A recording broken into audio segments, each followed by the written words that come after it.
The 12 Kizuki are the most terrifying of Muzan's demons, with blood demon arts so powerful that killing one of them immediately grants a demon slayer the rank of hashira. In today's video, we'll look at all 12 demon moons featured in the demon slayer story and explain their backstories, along with how they eventually ended up being defeated. Let's start with the former lower moon 6 Kyogai, who we encountered in the Tsuzumi Mansion arc.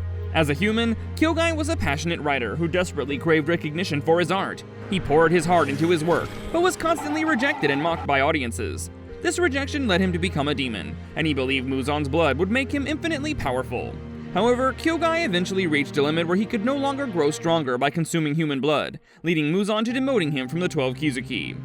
Kyogai's blood demon art utilized the drums on his body to manipulate the very nature of the Tsuzumi Mansion, allowing him to rotate rooms, change gravity, or launch devastating claw attacks.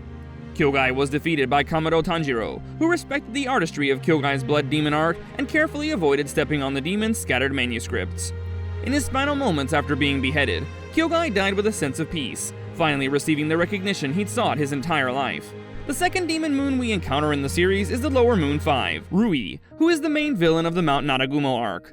As a human, Rui was a sickly child with an extremely frail body that made it impossible for him to live a normal life. When Muzan offered to make Rui strong by turning him into a demon, he agreed out of desperation, but his parents could not come to terms with their child's murderous new form. Rui was forced to kill his own parents, which left him with a desperate desire to create a new family of his own. Rui's blood demon art created incredibly strong and sharp threads that he could manipulate at will. He used this power to intimidate other demons into playing along as part of his twisted family. Ryu was defeated by Tomioka Gyu, and it was only in his final moments that he realized that he was born with the family he wanted, but was too blinded by desire to realize it. Moving on to the Mugen Train arc, our third demon on this list is the lower moon 1, Enmu. After Muzan killed off the lower moons for being too passive, Enmu was the only one left, as his sadism and loyalty managed to win over the Demon King. As a human, Enmu had trouble telling the difference between dreams and reality, and worked as a doctor who would trick patients into thinking they had recovered through hypnosis. When he turned into a demon, this trait manifested as his blood demon art, which allowed Enmu to manipulate the human subconscious. He found a twisted joy in giving people happy dreams and turning them into nightmares. Enmu could also fuse with objects, notably the Mugen Train, making him an incredibly difficult opponent to handle. He was finally defeated by Tanjiro, who beheaded Enmu by using sun breathing to cut right through the train. Moving on to the upper moons, we have a group of demons so powerful that challenging them could mean certain death for even a hashira. While Akaza was our first encounter with an upper moon, let's move ahead to the Entertainment District arc, where we find number 4 and 5 on our list.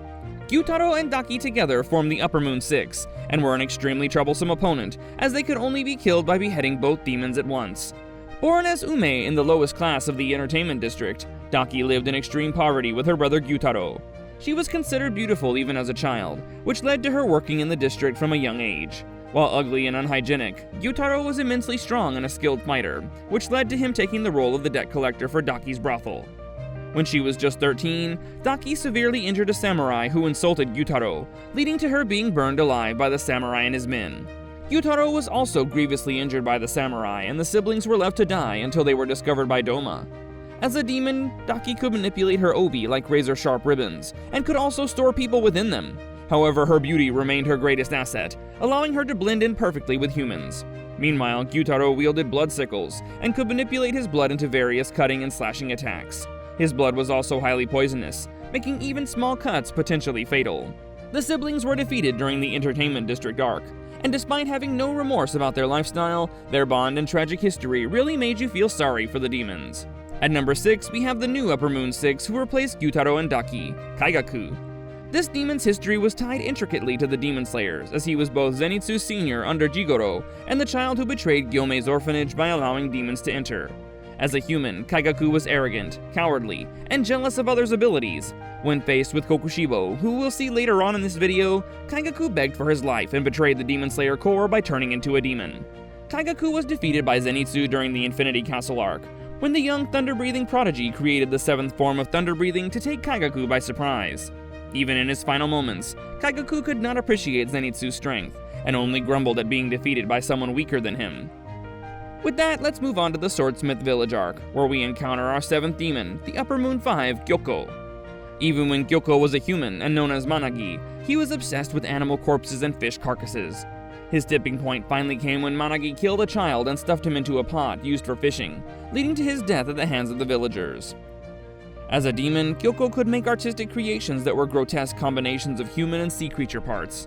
He could also manipulate water and summon various fish demons and attack from his pots, while also teleporting between them to confuse opponents. Gyokko was defeated by Tokito Muichiro when the Mist Hashira awakened his Demon Slayer mark and managed to break free of the Upper Moon 5's Blood Demon art. Number 8 on our list is the Upper Moon 4, Hantengu. He was a serial criminal throughout his life, but even more importantly, he was a pathological liar who always played the victim to gain sympathy. Even when he was apprehended for his crimes, Hantengu claimed that only his hands were to blame, hinting that his delusions had taken control well before he turned into a demon. Following his transformation, all of Hantengu's powerful negative emotions manifested in the form of demonic avatars that would protect the main body while they fought off threats.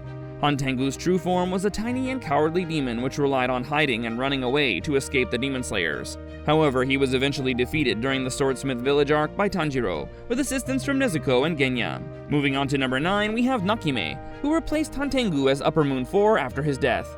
Unlike other demons, Muzan actually likes Nakime, as her ability to conjure the Infinity Castle is extremely useful to him.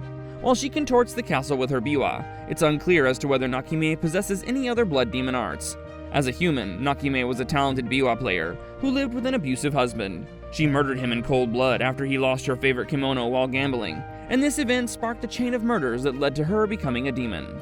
During the Infinity Castle arc, Yushiro took control of Nakime's vision and bent the castle to his own will, forcing Muzan to kill the demon himself. With number 10, we're stepping into the strongest upper moons, demons that can defeat a hashira with only moderate difficulty. Let's kick off with Upper Moon 3, Akaza. He was originally a young man named Hakuji who was bound by duty towards his sick father. After his father's death, Hakuji joined a dojo and fell in love with Koyuki, the master's daughter. However, when Koyuki and his master were poisoned by a rival dojo, Hakuji turned to darkness and killed 67 enemy fighters with his bare hands. Akaza's martial arts carried on to his demonic form, and he used some of these elements to enhance his blood demon arts. Akaza is also unique among demons, as he retains his principles while he was a human, and refuses to eat or fight women, even if he knows that their blood is more nutritious. Akaza was defeated by Tanjiro and Giyu during the Infinity Castle arc, with Tanjiro finally avenging Rengoku Kyojiro's death. At number 11, we probably have the most psychopathic demon of them all, Doma. Doma was born with an unusual appearance, which his parents exploited by making him the head of a religious cult, where he was worshipped as a child with divine abilities. However, Doma could not feel human emotions, and held nothing but contempt for his followers. Even when he witnessed his parents die, Doma could only think about how annoying their pooling blood was. As a demon, Doma could manipulate ice and cold, creating various ice-based attacks and defenses. His blood attacks could freeze opponents, and he created ice duplicates of himself that were capable of mimicking his techniques. Doma was defeated during the Infinity Castle arc by Shinobu, Kanao, and Inosuke working together. This was a personal victory for the Demon Slayers as well, as Doma had previously killed both Inosuke's mother and Shinobu's sister. And finally, the 12th demon moon we see in the series is the Upper Moon 1, Kokushibo. Kokushibo was originally Tsugikuni Michikatsu, twin brother of Tsugikuni Yorichi, the strongest demon slayer in history and the creator of the breathing styles. Despite being immensely talented and stronger than all other demon slayers, Michikatsu lived in his brother's shadow and developed an intense desire to surpass his brother's natural talent. This eventually led to Michikatsu accepting Muzan's offer to turn into a demon. Kokushibo's signature moon-breathing style and swordsmanship was legendary, and he refined his abilities over centuries, combining his blood demon art with total concentration breathing to surpass all other demons. Kokushibo was defeated during the Infinity Castle arc by a combined effort from Gyome, Sanemi, and Muichiro, who were assisted by Genya, who consumed Kokushibo's flesh. So which Demon Moon story moved you the most? And which fight did you think was the best in the series? Let us know in the comments below, and don't forget to subscribe for more incredible Demon Slayer content.